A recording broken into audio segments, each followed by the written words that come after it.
What's up guys, it is LynxWarlord here, coming at you again with another commentary, this time on the map Bootleg. Now guys, quickly I will say that this is going to be one of my last commentaries on the map Bootleg for a while, until I change my playstyle a little bit, because I do understand that my commentaries on this map have been the same a little bit. I've been giving out the same hints and tips guys, but I thought I'd bring you this one just as a way of informing you of this. And I am going to talk about general gameplay in this video, as well as the gameplay that goes on in this video. Now this is a 53-2 game, and it is on the map ground 1. I am using my standard setup, which is the Scar L suppressed, which I am as always loving, and I have got the marksman perk on, which marksman to me is the best perk in the game. And I have said that throughout the videos that I've had that perk on. That perk does me so well, it does me the world of good. I love it. It's definitely not a perk which is limited to snipers only. I think it should be used on assault rifles, even submachine guns. It benefits me hugely, my playstyle. It's just fantastic. But anyway guys, in this game I'm going to want to talk about sprinting quickly, because sprinting is a game mechanic that I think gets me most of my kills. Not because I use it, but because other people use it. And I think people use that perk ineffectively, because yes, it's not a perk, sorry. People use that game mechanic ineffectively, because it's a game mechanic that is designed to get you from one place to the next quicker, kind of thing. It's obvious, you know what I mean? I'm just going through the basics. It gets you one place to the next quicker, and a lot of people use it for that kind of thing. If they want to go there, they'll sprint, but it shouldn't be used like that. Sprinting should be used to get somewhere you know is safe, to dash, to cover, to dash, kind of thing. Right? It should be used when you need to sprint. If I'm starting and I'm going to the first flag on a domination, I'm going to sprint to that flag. But other than that guys, I try never to sprint. I know I am sprinting in this video, but I would never sprint where I know there's going to be enemies, kind of thing.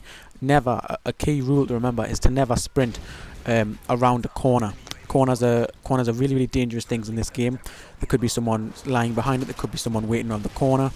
Just a very, very key point is that to know your gun, play your gun's role, play your game and play the gun's game, kind of thing, because each gun has a different type of game. Like submachine guns are gonna play a different game than assault rifles, and what I like to do is I like to keep my submachine guns indoors and my assault rifles outdoors, because assault rifles really, their bonuses, what they're good with, what brings assault rifles away from submachine guns and sniper rifles and large machine guns, is their agility and all-round effectiveness. Whereas with an assault with a submachine gun, it's definitely well suited to smaller spaces, enclosed maps, kind of thing. Indoor gameplay, as I like to think of it, it's just indoor gameplay is where I'd like my submachine gun to be. Outdoors, I want my assault rifle, I want to stay outdoors with my assault rifle as well. Definitely, that's a very, very good way to look at it. If you've got an assault rifle, stay outdoors. A submachine gun, go indoors. You take advantage of what your gun is good at, because often I'll run inside with my assault rifle, shoot a guy 3 times, and then all of a sudden he'll kill me. Because you've got to remember guys, this game is a predominantly submachine gun game. It's catered to the submachine gun player better, so you've got to really go out of your way to play better with an assault rifle. And I myself am a hardcore assault rifle fan. I will use submachine guns, and I do have submachine gun classes, but assault rifles have always been my favourite gun. I've just loved them. Find them absolutely fantastic. Now in this gameplay guys, I am using the Predator missile, the Reaper and Pavlo, and because it's a ground war, obviously my kill streaks will go to work as long as they don't get shot down. Now with it being a ground war, obviously I am using Assassin, and I am using Assassin because basically I was in this lobby for quite a while.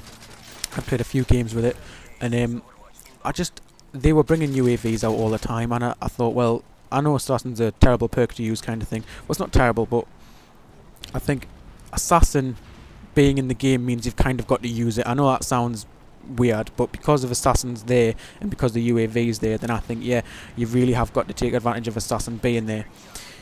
And I think in general guys, what people seem to look past the fact is, like, they took stopping power out of the Call of Duty series, they took Juggernaut out of Call of Duty series. There's nothing wrong with that guys, but I'm starting to think now that it's actually the UAV that's kind of overpowered, because those perks aren't there.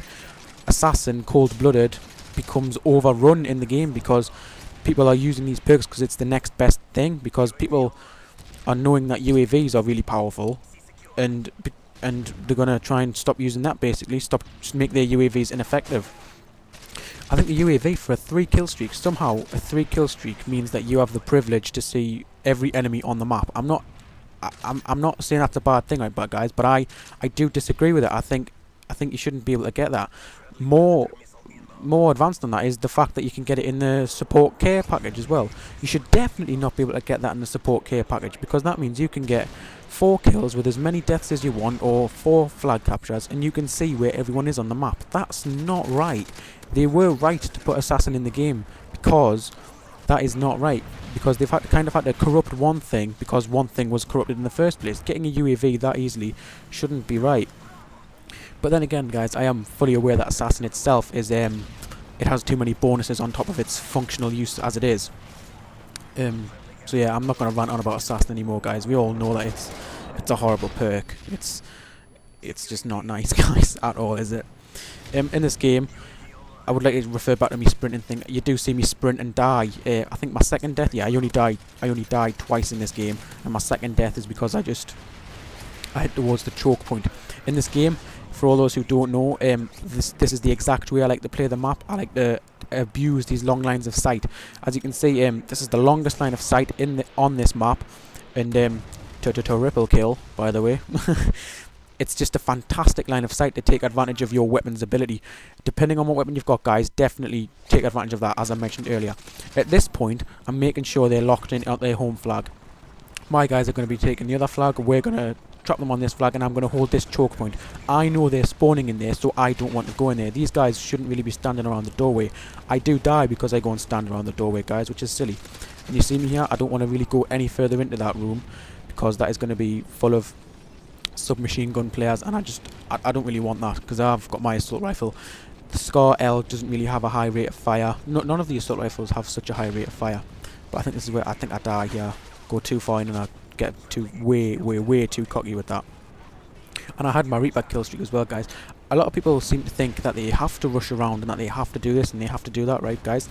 But the people who have the big KDs, well, actually, I'm going to say, first of all, yes, people do who rush around. Some people do get really good KDs, and some people do really well with it, kind of thing. But the majority of people will not do very well rushing around, because it's really quite something you've got to master rushing around. You've got to have full map knowledge, you've got to have full weapon knowledge, and to be honest with you guys, you've got to have a bloody good connection if you want to do well rushing around, especially in this game, because I mean the Type 95, that's a one shot, that's a one burst kill or whatever. So guys, that's why I'm going to justify why I'm kind of camping here. And I'm kind of camping here because I know they're in there, I want my kill streaks, they're going to keep on running out at me. These guys would have a better chance of killing me if they walked out on me. If they walked out slowly, if they got on the floor, snuck out a little bit, they could get some bullets on me. Still, they'd probably not win because I'm in such an advantage point, but they'd have a much better chance. The people just need to stop running in this game, basically, because that is what gets them killed. If people didn't run in this game, you'd not die as much, okay, basically.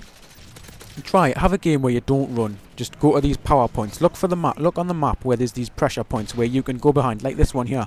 You see me? I dart from place to place where I can make my body as small as possible and view a choke point where they'll keep on coming around the corner.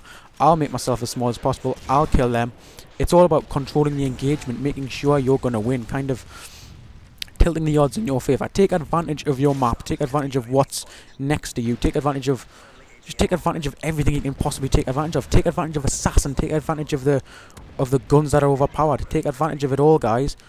But don't ever think that you've got to play a certain way because it's considered noobish or whatever. Certain things in the game are absolutely ridiculous though. Like when you get people who are in places that aren't a choke point, aiming down sights on the floor, that's when it gets a bit ridiculous for me. I am fully aware that sometimes I may camp, sometimes I may not camp, but sometimes I like to think of myself as an aggressive camper kind of thing. Like I'll run to a place and head glitch it kind of thing, and then I'll run to another place and head glitch that kind of thing.